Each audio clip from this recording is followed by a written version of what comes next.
Hello. Okay, so I've been writing movie reviews for some time now. Nothing in any publications, just, something that I put on my personal Facebook or sometimes Letterboxd or something like that. And for the past couple of years, during the month of October, I watch a different horror movie every day and write a little review on it. But every so often, you come across a movie that you just have so much to say about that you can't just write a little blurb about it. So I just wrote some notes as I watched it and hid it away for a rainy day. To be honest, I've been wanting to make a video about this movie for some time, but I just never really had the motivation to do it. But now that we're all trapped inside our houses and time is meaningless now, I've decided that in my heart and in my home, it's Halloween. So here's my Halloween special. Hope you enjoy. Today's film is Devil Dog, the Hound of Hell. This is a TV movie from 1978 featuring an evil German Shepherd and a child that is literally not in the film whatsoever. The only way I could even possibly describe this movie is picture The Omen if Damien was replaced with a German Shepherd and adopted by the Brady Bunch instead of Gregory Peck. I'm not even kidding. And I'm glad that I'm not kidding, because I love that this film exists. It's not quite in the realm of so bad that it's good, but good God is it weird. Just like the perfect amount of weird. So the movie opens with a scene of these well-dressed businessy types looking to adopt a dog. You were recommended in the National Breeders' Guide. They said you have some very good dogs. You won't find any better. What can I show you? The breed doesn't matter, but the dog must be very special. Now, I don't know a lot about dog breeding, but if you're specifically looking for a dog for breeding purposes, why wouldn't the breed matter? Surely size would be a factor, or maybe you're trying for a purebred. They also specify that the dog must have already given birth to a healthy litter and must be in heat right now, at this very moment. We want a female dog, your very best. Intelligent, healthy, one who's already given birth to a litter and proven herself. And is in season now, ready to breed. Okay, tall orders aside, this doesn't sound like a red flag to this guy. At this point, I'd be worried that these people wanted to fuck the dog themselves. How much? Well, I was planning on breeding her with my champion stud tomorrow. Now, I could get 6, 8 pups, sell them for $500-600 apiece. How much? Well, I don't know. Truth is, I'm very fond of Lady. I'd like to know why you want her. Wait, if you're very fond of Lady and you intend to breed her with your prized stud dog, then why is she out front for adoption anyway? Why don't you take her? She's the one. We immediately cut to a fucking cult in their very official-looking Chapel of Satan. It's adorned with many red candles, Baphomet paintings, pentagrams, various people in robes, and... Hey? Are they in a fucking barn? Holy shit. Yeah, they're in a fucking barn. Perbuse Sunday. 1,000 years mankind has waited. 1,000 years since you were chained in the bowels of hell and banished from the earth. Oh, Eman, away. 1,000 years since those who would call themselves blessed defeated you. Adi Dewey Dembella. Give me the power, I beg of you. We yearn for you, we lust for you, Father of Darkness. Did she say Father of Darkness or Father of Dogness? I can't tell. Send your demon, your son, your seed, your beast, and take your rightful place as master of the earth through us. Send him now! Send him now! Barguest! Barguest! Come! Come! Come. I'm a child. So the demon dog Barguest comes, as it were, and we soon transition to the main character of the film, Mike, as he picks up his wife from work. Do you remember that man Max I told you about? You know, the one I said was withdrawn, wouldn't talk to anybody? This is unbelievable. In only 4 weeks, darling. He started out just using colors. Then he started getting into line drawings. It's a memory from his childhood. That's wonderful. Isn't it? Yeah. Do you know he gave it to me for Bonnie's birthday? Isn't it fantastic to think that only 4 weeks ago he couldn't talk? Wow, that's a really amazing thing to not come up in the movie ever again. The two make their way home for their daughter's birthday when suddenly this happens. Betty, I saw it happen. I was out watering my lawn. Skipper had come over to play with Prince. All of a sudden, he took off down the street. I thought maybe he'd spotted those raccoons again, so I yelled, but he just kept on running. Then this big black station wagon that was parked down by the corner started up, and I saw it hit him. Right here. I jumped in my car and tried to follow, but I lost it. Wow, that's an awfully detailed account of what happened. So you saw the whole thing, didn't think to maybe do something about it. I understand they don't have cell phones, but you could have at least gotten the dog out of the road. I don't know, it seems a little suspicious if you ask me. We cut to the birthday party, and it's safe to say that the daughter isn't taking the news quite so well. She runs outside, and we get just a real weird scene. The kids are about to take off on their bikes, and this guy pulls up in his fruit truck at just the right fucking time, and for some reason, instead of running the fuck away from the neighborhood pedophile, the kids decide to actually engage him. Hiya, kids. Do you think your mom would like some nice, fresh corn? Or cucumbers? Or maybe, just maybe, some of my choice apples? Remember, kids, never talk to strangers unless they offer you a healthy snack. Hey, look at these puppies. I gotta find a home for these new pups before sundown. Wait, so you have a truck full of puppies that you have to find homes for before sundown for some reason, and you don't lead with, "Hey, y'all little shits want a fucking puppy?" Also, I find it really strange that you're just riding around town with all these puppies in the back of your truck with loose produce. I mean, I get that the puppies are devil dogs, but I mean, Lady's just a normal dog. She could get hurt. This doesn't seem safe to me. Oh, Charlie, can we? Can we keep the puppy? Charlie, my brother? Well, I don't know. Mom and Dad did say we could have a new dog, but I just think we ought to ask them first. But it's my birthday, Charlie. I guess it's okay. Hey, still not your fucking decision, Charlie. Did you see that, lady? They picked your favorite son first. Favorite son, whatever. Why the living hell are you adopting her puppies right in front of her? Is she okay with it because they're Satan puppies? Okay, so now we come to the main problem with this movie. This film's fatal flaw that it never recovers from is that throughout the whole thing, the movie is trying to make you afraid of the cutest fucking dog that I have ever seen. Look at this thing. He wouldn't hurt a fly. He'd probably even be nice to his chew toys. So a creepy neighbor comes back over with his dog for some reason, and we get insert shots of a clearly older puppy that scares the Great Dane so much that he runs under the table, pulling the tablecloth with him, and thus ruining dinner. Oh, don't you worry, honey. I'm sure from now on George will keep him in the backyard. But I'm afraid your cake is smashed. Oh, that's okay. It's the best birthday I've ever had. I mean, someone killed my dog, my cake is ruined, and I was almost molested. But look at this cute puppy the neighborhood pedophile gave me. So the next day, we meet the family's housekeeper, Maria, who is Hispanic. And being that this movie was made in the 70s, you can imagine the implications that come with that, but we'll get to it. Oh, darling, how are you? It was the best party. You shouldn't have left. And we ate all the wonderful cake that you baked, except that Mr. Baskin's dog ran under the table, smashed the whole thing. Wait, so the dog ruined the cake and you ate it anyway? Gross. So Maria immediately senses the evil energy within the dog. For some reason. At first I thought it was just a trope, but this honestly doesn't make sense to me.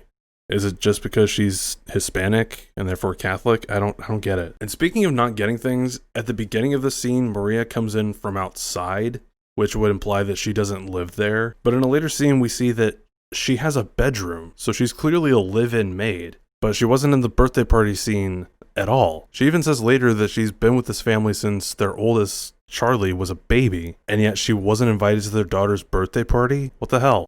Senor Bear is the new dog. What about him? I don't know what it is. It's like a chill. He gives me a scary feeling all over. Please, Senor Barry, get another cute puppy before the kids get too much attached to him. It is a feeling of evil. I felt it before, and I'm never wrong. Really, Maria? Never? How often do you encounter satanic puppies? Will you hurry? I swear, you're gonna wear out that mirror one of these days. Okay, here's another really weird scene. So we get a few shots of the family getting ready to head out, I don't know why this bothers me so much, but it's not really clear where they're going. The father says that they're headed to school. Oh, we're leaving for school now. But if they're going to school, one, why are they so dressed up? And two, why are they leaving at night? Is it parent-teacher night? Because those are pretty boring. And the daughter says that they're going to miss everything. Daddy, if we don't hurry, we'll miss everything. What could you possibly miss at a parent-teacher night? Have a good time at the play. Wait, they're going to a play? So the whole family is getting that dressed up and that excited for a school play that the kids aren't even in? Am I hearing something wrong? He said school, right? Oh, we're leaving for school now. So the whole family's dressed up like they're going to church for a school play that the kids aren't in. And Maria still wasn't invited. Maria starts to get ready for bed by lighting candles and praying with her rosary because Catholic. And we get another shot of the significantly older puppy right before.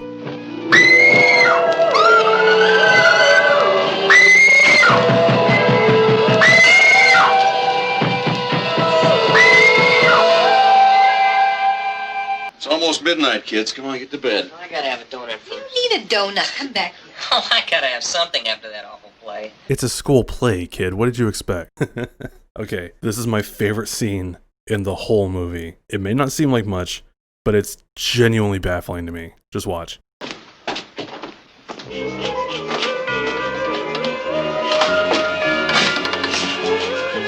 my God.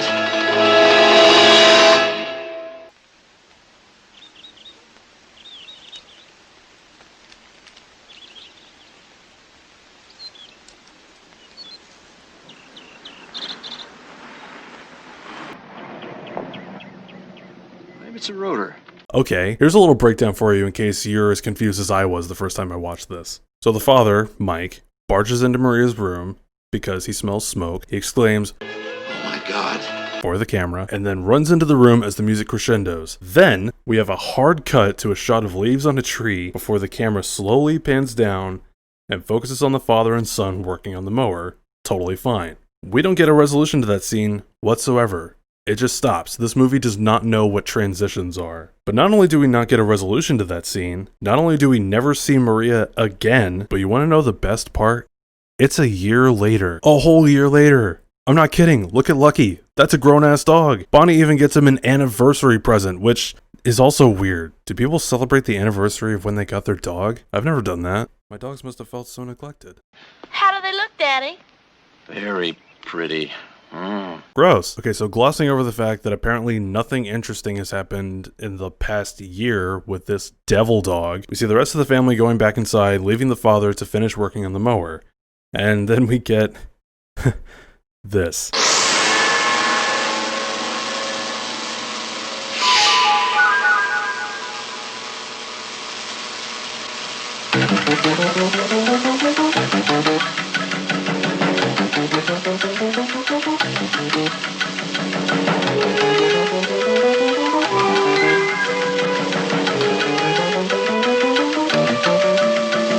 Do it, do it, do it, do it, do it, do it, do it, do it.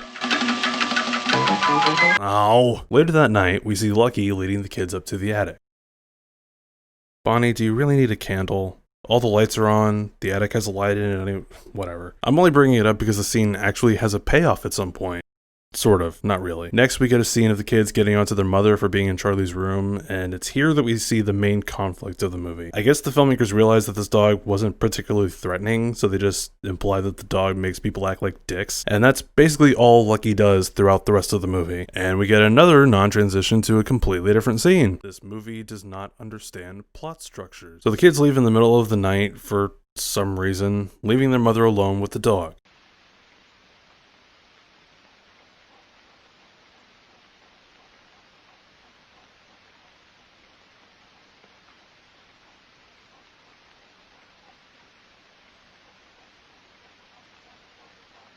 I don't know why they use shot reverse shot to have the dog creep up on her.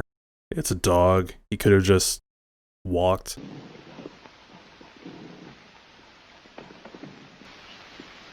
Charlie?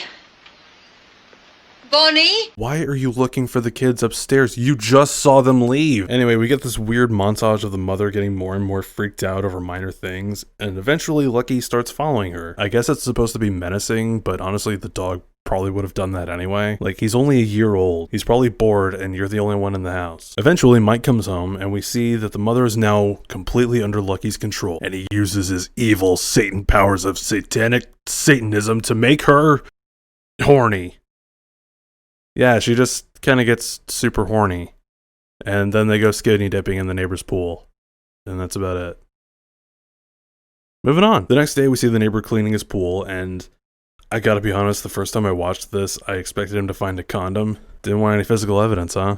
Good thinking, Mike. No, instead his dog is just barking at Lucky, so the mother goes over, and we get this lovely little exchange. George, that dog of yours.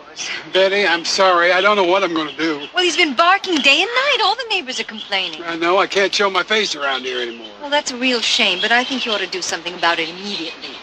Well, what am I going to do? A vet could put him out of his misery. The nerve, the sheer audacity of this bitch.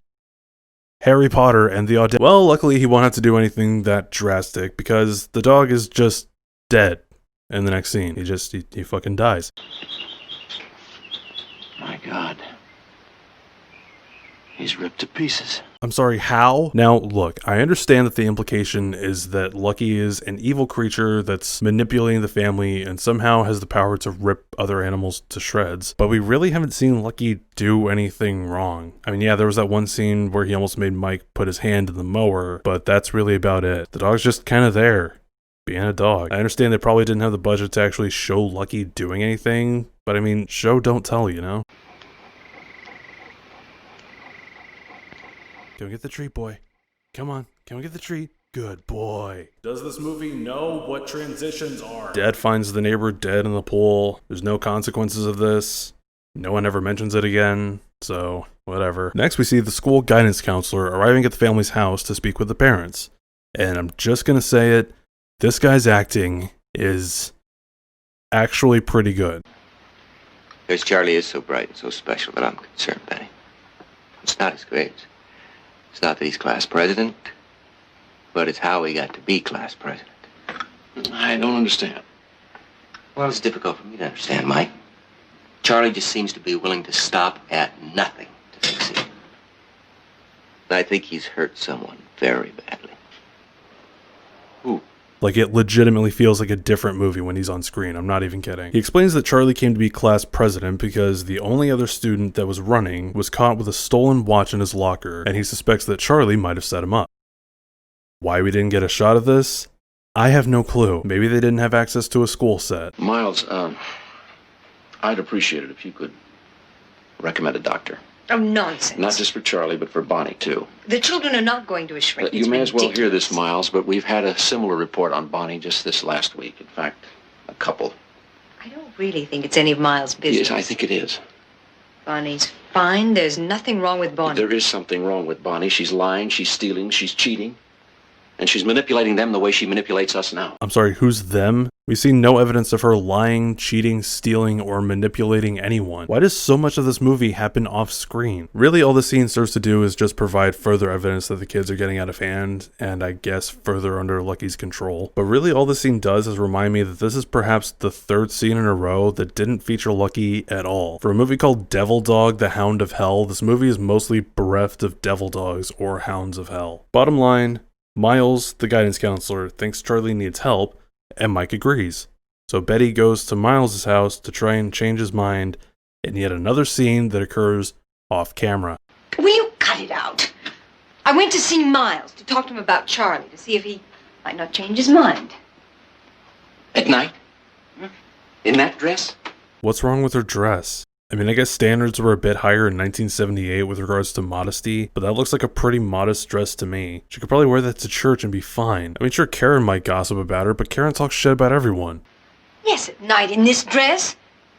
It just so happens I thought he might be more easily persuaded. Persuaded? Yes, persuaded. Okay, apparently the dress is very provocative and I'm just an idiot. My bad. But still, she thought the dress would persuade him. Yes, persuaded. Persuade him into doing what? I'm still not sure. What, is she just going to convince him that Charlie's fine? I don't believe that. You wouldn't do it, even if you did. Miles would never fall for it. Oh, God. That's great. Miles wouldn't fall for a thing like that? Miles did.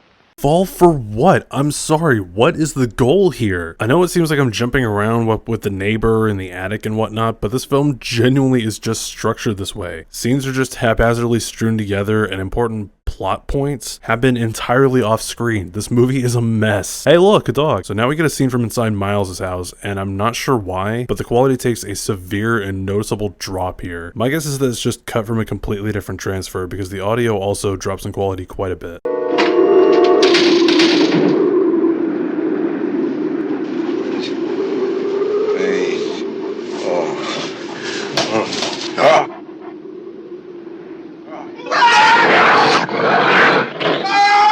Oh my fucking god. Yo, I watched this movie like 5 times now, and I only just now realized that they put fucking devil horns on the dog. This is your monster, folks. A pissed off dog with Spirit Halloween devil horns on. You scared yet? I sure am. So Mike shows up to Miles' house, and oh no, Lucky spooked him so bad that he runs outside and gets hit by a car. I guess now Charlie won't... Wait, what the fuck are they trying to keep Miles from doing? Does Lucky have a vested interest in making sure Charlie's class president or something? None of this makes any sense. What is this movie? Also, I find it hilarious that even when the dog is in his ethereal beast form, he still can't kill anyone off, not even off screen. I guess the other dog just tore itself to shreds, and George just drowned himself in the pool. Miles is dead. Haven't you got anything to say? Oh, now you care that people die. And now, at long last, we finally get the sort of not really payoff to that earlier scene with the kids in the attic.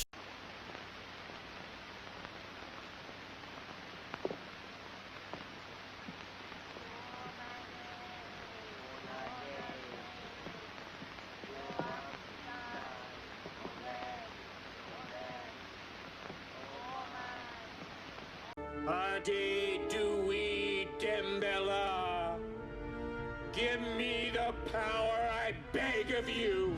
I promise that's the last time that shows up. Okay, let me get this straight. So Mike leaves Betty asleep in the bed to go investigate the strange chanting that he hears from the giant fucking attic. No one's in the attic when he gets there. He looks at the 6 candles on the ground, goes for the painting, and as he's about to pull off the tarp, he hears Charlie say, Don't. He turns around and sees that the entire family, including the dog, all of a sudden are all behind him and no one made a fucking sound. Not even the dog. Betty's even sitting in a weird ornate chair that they just happen to have in their attic for some reason.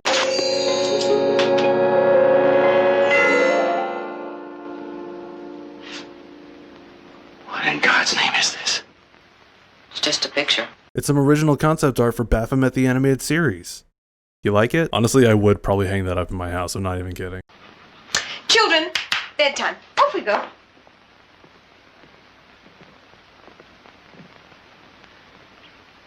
Yet another non-transition, this time to the doctor's office, in what might be my least favorite scene. Well, thanks, Norm, for squeezing me in today. I appreciate it.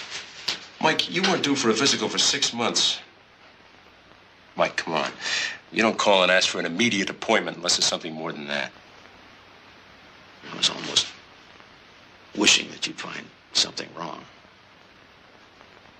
I was hoping there'd be an explanation. Okay, so Mike went to his doctor, his primary care physician, about the evil shit that's going on with his family. He gets a physical to see if there's some explanation for all the death and the 3 a.m. attic rituals. Satanism is not of medical affliction, Mike. Are you dumb? It's as if some evil power has moved into my house. My family's changed. Again, why did you go to the doctor? At first, I couldn't believe that Lucky had anything to do with it. All that. The deaths of 3 people, friends. You mean Miles Avery? Yeah. And my next-door neighbor, George, his dog. What about Maria, you fuck? Things have been hectic at work. You haven't believed a word I said. Even if he did, what do you expect him to do about it? He's a doctor. So that scene ends, or stops, rather, and we move on to a scene of Mike confronting Betty about all the strange shit that's been going on. Don't know why he didn't do that in the first place. Makes the doctor's office scene seem even more pointless now, but whatever. Betty, what's happening? Darling, would you like a drink? First Maria dead. And George, his dog, Miles. And we finally get a mention of Maria. 40 minutes after she disappeared. Fuck. I went down to the medical center and I had Norm give me a physical. Oh. I'm in perfect health. He said I'd been working too hard. Then he took me down the hall to meet a colleague of his. Psychiatrist. Yet another mention of a scene that happens completely off screen. Really not sure why the doctor's office scene was important, but the psychiatrist's office wasn't, but whatever. Okay, I didn't think much of this scene the first time I watched this movie, but just listen to this. Mrs. Hadley, I know this is a difficult time for you, but please, can you tell us what's happening here? I don't know. My husband never did anything like this before. Never. I keep telling them that. Mrs. Hadley, how did this start? It was the dog. He kept saying it was the dog next door that forced him to kill all those people. First of all, yet another instance of something important happening completely off screen. Second, why isn't Lucky doing anything this interesting? He's literally not even in half the movie. Why are we following what may very well be the least interesting dog from that whole litter? I was promised a devil dog, and I want my devil dog. The weird thing is, this is the last straw. This is the last bit of convincing that Mike needed to finally kill the fucking dog. He immediately goes upstairs to get a gun, Chekhov be damned, puts Lucky in the car, and drives off to put the dog down. Why are you doing this? Because I'm afraid of him. I hate you! Don't you hurt our dog! Don't you ever come back here again! Boy, those apostates of Satan really didn't put up much of a fight, now did they? Apparently Lucky is impervious to bullets, or Mike is just a bad shot, who knows. So Mike just drives away. Why? You saw a dog on the news wreaking fucking havoc. Even if Lucky never finds you or your family again, who's to say he won't terrorize some other family? Who's the real monster here, Mike? So Mike drives home looking just oh so torn up about the experience when this happens. Oh no, he's back. Apparently he can teleport, which would explain why he made so little noise in previous scenes. But then why did he need to run to Miles' house? Also, how did he know where Miles lived? Whatever, we're past it. Well, it appears that Lucky's evil powers are just too much for poor Mike to handle. So he goes to seek help from a psychic, as you do. The demon dog, the black dog, the dog of darkness. Okay, are my ears dumb? I swear to God she said dogness. They say if you are one of the blessed, one of the selected few who can oppose the forces of darkness. The forces of dogness. I'm going insane. Yeah, so apparently if you hold up a mirror to a sleeping person's face, you can see whether or not they're evil. And Bonnie's basically Reagan 2.0 over here, so you know she's fucked up. So, now that Mike has confirmation that at least his daughter has been put under the evil spell of the bar guest, what does he do? Go ahead. Guess. That's right. He boards a flight to fucking Ecuador. Why? What the literal fuck about devil dogs has anything to do with Ecuador? Ah yes, the beautiful country of Ecuador, filmed on location in picturesque Denver, Colorado. So Mike meets with this Ecuadorian shaman who's somehow both a Native American stereotype and a devout Christian. Sit.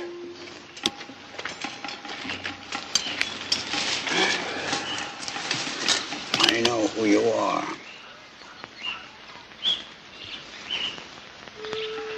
The circle is eternity. It was also drawn on yesterday in ballpoint pen. The eye is all-seeing, all-penetrating. It is protection from the great evil one. At the end of 1,000 years, the beast can be brought back by the evil of the earth, brought back from the deepest depths of hell.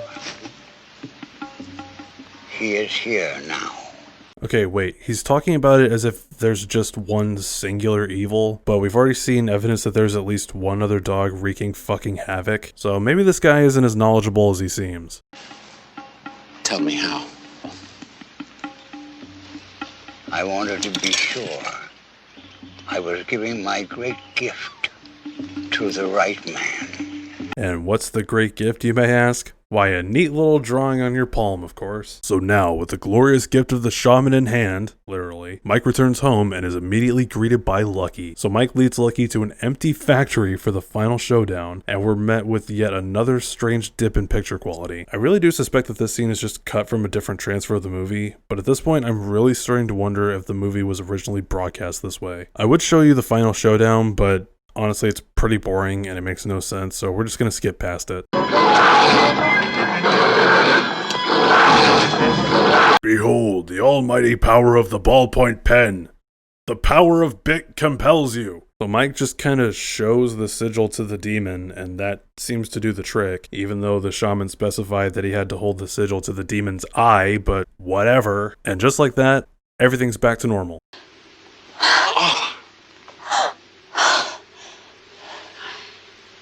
dead, isn't it? Why do you seem relieved? I guess because you're not under a spell anymore? Also, why is that the first thing out of your mouth? Not where the fuck have you been? Why did you charge $180 for a plane ticket to Ecuador? What's in Ecuador? It's 1978, Mike. Do you have any idea how much $180 is in 1978? What's wrong with your hand? All that just to kill the family dog? You're a real piece of shit, Mike. You know that? Who's the real monster here, Mike? Bonnie's relieved too. It still doesn't make any sense. And just before the family heads off on a nice vacation, even though Mike just got back from Ecuador, Charlie comes up and says this. About it being over?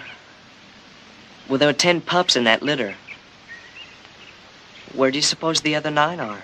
Good fucking question, Charlie. Probably out there wreaking far more havoc than Lucky ever did, and being much more interesting than Lucky ever was. I guess we'll never really know for sure. So that's Devil Dog, the Hound of Hell. And I just gotta say, I love this movie. I know I basically just riffed it the whole time, but that's honestly what's so fun about it. It's so corny and so half-assed that I can't help but love it. Initially, I looked at it as if it was so bad it's good material, but honestly, I'm not really sure about that anymore. It's bad, sure, but it's competently shot for what it is, and even though it's not trying for much, it still doesn't necessarily fail to live up to what it's trying to be. It's just a cheesy as hell TV movie that's really fun to make fun of. And hey, if you want to see this movie for yourself and see if there's anything I missed, it's available for free on YouTube.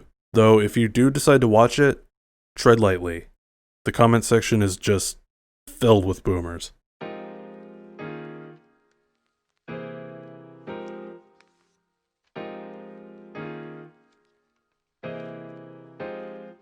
Hey, if you watched this far into the video, fucking thank you. Genuinely, I really appreciate it. If you like this video and you want to see more, drop a comment. Fucking encourage me, please, because I would love to do more of these. This is actually the first time I've done any kind of real video with editing and writing a script and all that. I've actually been wanting to do something like this for a while, especially with this movie in particular and with the whole quarantine shit that's going on. I finally found the motivation to try my hand at making a video. So let me know how it turned out and maybe I'll make another one. Leave requests. Whatever. Take care.